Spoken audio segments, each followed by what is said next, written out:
ఈరోజు రాజన్న సిరిసిల్ల జిల్లాలోని దేవునిగుట్ట తాండాలో ఈ ప్రాంత రైతులు కాళేశ్వరం నీళ్లు వచ్చినాయి. కేసీఆర్ గారు మరి దశాబ్దాలుగా సంవత్సరాలుగా ఎదురు చూస్తున్న మా ప్రాంత ప్రజల మా రైతుల కళ నెరవేర్చి కాళేశ్వరం నుంచి మాకు నీళ్లు తెచ్చిండు. మల్కపేట రిజర్వాయర్లో నీళ్లు పోసిండు. దాని నుంచి బ్రహ్మాండంగా ఈసారి నీళ్లు వస్తాయని చెప్పి చాలా ఆశతోని పంటలు వేసుకోవడమే కాదు, కొత్తగా దాదాపు 100-150 మోటార్లు కొనుక్కొని కాలువల మీద మోటార్లు పెట్టుకొని ఆ నీళ్లు వస్తే ఆ నీళ్లతోని సాగు అవుతుంది, మా జీవితాలు మళ్ళొక్కసారి మేము ఆశించిన విధంగా మంచిగా అవుతాయని చెప్పి బ్రహ్మాండంగా డిసెంబర్ జనవరి మాసంలోనే వరి పంట నాటేసింది. వేసిన తర్వాత ఈరోజు పరిస్థితి ఏంది అంటే కేసీఆర్ గారి మీద కోపంతో, కేసీఆర్ మీద ఒక అనవసరపు ద్వేషం పెంచుకొని ఆనాడు మేడిగడ్డలో కూడా ఏదో కుట్ర చేసి మొత్తానికి ఒక పర్రెవడేటట్టు చేసి ఆ పర్రెనే ఈరోజు ఒక పెద్ద ప్రమాదంగా చూపెట్టి ఆడికెళ్లి నీళ్లు తీసుకోకుండా గత 15 నెలలుగా ఏదైతే ఒక కుట్రపూరితంగా కాళేశ్వరం పాడైపోయిందని చెప్పి ఒక పిచ్చి ప్రచారం చేస్తా ఉన్నారో, ఇవాళ దానివల్ల రేవంత్ రెడ్డి యొక్క ఒక ద్వేషపూరిత వైఖరి వల్ల ఇలా జరుగుతున్నది ఏంటి అంటే పంటలు ఎండిపోతా ఉన్నాయి. రాష్ట్ర వ్యాప్తంగా రాజన్న సిరిసిల్ల జిల్లాలో ఎండుతున్నాయి, అదేవిధంగా పక్కనే వేరే జిల్లాల్లో ఎండుతున్నాయి. చివరికి కింద అక్కడ కాళేశ్వరం నీళ్లు ఏదైతే ఎస్ఆర్ఎస్పీ స్టేజ్ 2 కింద తుంగతుర్తి, సూర్యాపేట, కోదాడ దాకా పోతాయో అక్కడ కూడా ఎండుతా ఉన్నాయి. నిన్న మీరు చూసే ఉంటారు, పెన్పహాడ్ మండలంలో సూర్యాపేట జిల్లాలో మా మాజీ మంత్రివర్యులు సూర్యాపేట ఎమ్మెల్యే జగదీష్ రెడ్డి గారు చివరికి కళ్ళనీళ్లు పెట్టుకున్న పరిస్థితి. ఈరోజు మా దేవునిగుట్ట తాండాలో రాజన్న సిరిసిల్ల జిల్లాలో ఈ రైతులు మొత్తం లంబాడ రైతులు, గిరిజన రైతులు. ఈ అమ్మాయి పేరు సంగీత గారు, ఇది ఆమె పొలము, ఆమెకు ఒక 5 ఎకరాలు ఉంది. ఇవాళ మొత్తం పొలమంతా ఎండిపోయిన పరిస్థితి. నేను అడిగిన సంగీతాన్ని, ఎందుకమ్మా మరి నాటేసినావు అంటే, అన్న మల్కపేట రిజర్వాయర్ల నీళ్లు ఆడ ఉన్నాయని ఆడికెళ్లి కేసీఆర్ సార్ కాళేశ్వరం ద్వారా నీళ్లు వచ్చినాయి కాబట్టి మాకు విశ్వాసం వచ్చి మేము పంట వేసుకున్నాం. కానీ వీళ్ళు వచ్చినాక కాంగ్రెస్ వాళ్ళు నీళ్లు ఇస్తలేరు, నీళ్లు విడిస్తలేరు, దాంతో ఎండిపోయే పరిస్థితి వచ్చింది అని చెప్తా ఉన్నది. నేను అడిగిన అమ్మాయిని, మరి రుణమాఫీ జరిగిందా అన్న, రుణమాఫీ కాలే. పోనీ రైతు బంధు పడ్డదా, రైతు బంధు పడలే. పోనీ బోనస్ వచ్చిందా, బోనస్ రాలే. ఆఖరికి నీళ్లు కూడా రాలే. అంటే ఇది ఈరోజు ఈ రాష్ట్రంలోని పరిస్థితి. రాష్ట్రంలోని రైతులందరూ ఇవాళ అనుకుంటున్న మాట ఏంటి అంటే, కేసీఆర్ అంటే కాళేశ్వరం, కాంగ్రెస్ అంటే శనేశ్వరం. నిజంగా కాంగ్రెస్ వచ్చినాక కాలం కూడా అయితలేదు. కాలం ఇది కాలం తెచ్చిన కరువు కూడా కాదు, ఇది కాంగ్రెస్ తెచ్చిన కరువు. రేవంత్ రెడ్డి యొక్క గుడ్డి ద్వేషం, గుడ్డి కోపం, కేసీఆర్ మీద ఉన్న గుడ్డి పగ దీనికి కారణం.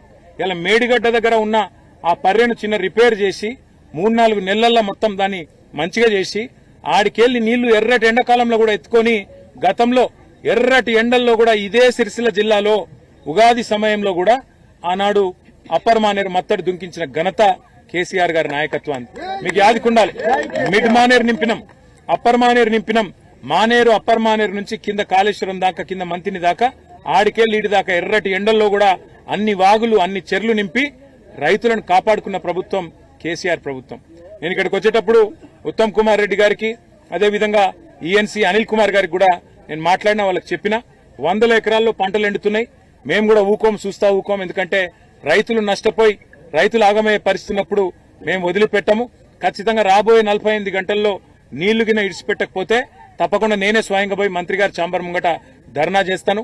వదిలిపెట్టం ఈ ప్రభుత్వాన్ని. ఎందుకంటే కేసీఆర్ మీద కోపం ఉంటే మాతో కొట్లాడు, రాజకీయంగా తలపడు. కానీ ఇవాళ రైతులను ఎండబెట్టడం, రైతులను ఇవాళ చావగొట్టడం అనేది ఈ ప్రభుత్వానికి ఎంతమాత్రం మంచిది కాదు. ఇప్పటికే 450 మంది రైతులను పొట్టన పెట్టుకున్నాడు రేవంత్ రెడ్డి కాంగ్రెస్ ప్రభుత్వం. రైతు డిక్లరేషన్ అన్నారు, ఒక్కటంటే ఒక్క మాట కూడా ఇప్పటివరకు నిలబెట్టుకోలే. కనీసం ఇదివరకున్న రైతు బంధు కూడా నిలబెట్టుకునే పరిస్థితి లేదు. రైతు బంధు పైసలు కూడా వేసే ముఖం లేదు.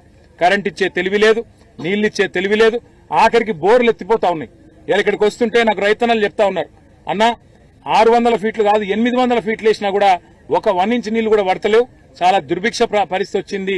మరి రేవంత్ రెడ్డి ప్రభుత్వం వచ్చినాక నీళ్లేమో పాతాళంలోకి పోయినాయి, నిధులేమో ఢిల్లీకి పోతున్నాయి, నియామకాలేమో గాలికి పోయినాయి అన్న అని చెప్పి రైతులు చెప్తా ఉన్నారు, పిల్లలు చెప్తా ఉన్నారు. నేను కాంగ్రెస్ ప్రభుత్వాన్ని అడిగేది ఒకటే, సిగ్గు తెచ్చుకోండి, బుద్ధి తెచ్చుకోండి. కనీసం ఇకనైనా రైతులను కాపాడడానికి వెంటనే ఇటు మిడ్ మానేరు నుంచి అటు రంగనాయక సాగర్ కూడా నీళ్లు విడుదల చేయాలి. ఎందుకంటే తంగలపల్లిలో అక్కడ కూడా రైతులు వచ్చినారు, 6 గ్రామాల రైతులు, జిల్లెల్లా, నేరెల్ల, రామచంద్రాపురం, దాచారం, అదేవిధంగా పైన ఉండే మాటిన్ల ఈ రైతులందరూ కూడా వచ్చినారు. వాళ్ళందరూ కూడా అడుగుతా ఉన్నారు, అన్న మాకు రంగనాయక సాగర్ నుంచి నీళ్లు విడుదల చేయాలంటే ఇక్కడికి వెళ్ళి కావాలంటున్నారు, మీరు వెంటనే మిడ్మానేర్ నుంచి నీళ్లు విడుదల చేయాలని కోరినారు. ఇలా మిడ్మానేర్లో 16 టీఎంసీల నీళ్లు ఉన్నాయి. మనం అడుగుతున్నది 1 టీఎంసీ నీళ్లు మాత్రమే మల్కపేట రిజర్వాయర్కు విడుదల చేయమని అడుగుతున్నాం. దానికి ఏమాత్రం ఇబ్బంది కూడా లేదు, ఎందుకంటే తాగునీటి అవసరాలకు కేవలం 3 టీఎంసీలు కావాలి. ఇంకా 13 టీఎంసీలు సిలాకుంది. వెంటనే విడుదల చేసి ఎండిపోతున్న పంటలను ప్రభుత్వం కాపాడాలి. కాపాడకపోతే వదిలిపెట్టం. రైతాంగాన్ని కూడా కూడగట్టుకుని మా పార్టీ పెద్ద ఎత్తున పోరాటానికి కూడా పూనుకుంటుందని చెప్తూ వెంటనే మంత్రి గారు, ఈఎన్సీ గారు స్పందించి నీళ్లు విడుదల చేయాలని చెప్పి కూడా డిమాండ్ చేస్తూ రైతులకు కూడా నేను ఒకటే విజ్ఞప్తి చేస్తా ఉన్నా, మీరందరూ ధైర్యంగా ఉండండి. కేసీఆర్ గారు ఉన్నారు, మేమందరం ఉన్నాం. అసెంబ్లీలో కూడా ప్రభుత్వాన్ని వదిలిపెట్టాం, బయట కూడా వదిలిపెట్టాం. మీకు నీళ్లు ఇచ్చేదాకా కూడా ఎంబడబడతాం, వదిలిపెట్టాం. మీరు ధైర్యంగా ఉండాలి, గుండె ధైర్యంతో వ్యవసాయాన్ని కొనసాగించాలని చెప్పి కూడా తెలియజేస్తూ, మరి మా గిరిజన రైతులకు వాళ్ళ పొట్టలు కొట్టే విధంగా రేవంత్ రెడ్డి ప్రభుత్వం, రేవంత్ రెడ్డి ముఖ్యంగా పిచ్చి పనులు చేయవద్దని చెప్పి మళ్ళొకసారి విజ్ఞప్తి చేస్తూ, మరి నీళ్లు వెంటనే విడుదల చేయాలని డిమాండ్ చేస్తూ మీ అందరికీ కూడా ధన్యవాదాలు, నమస్కారాలు. Thank you.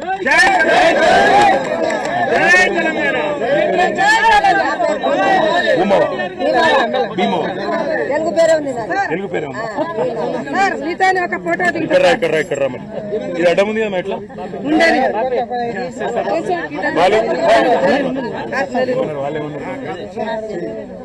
రాజు నాకు గవర్నమెంట్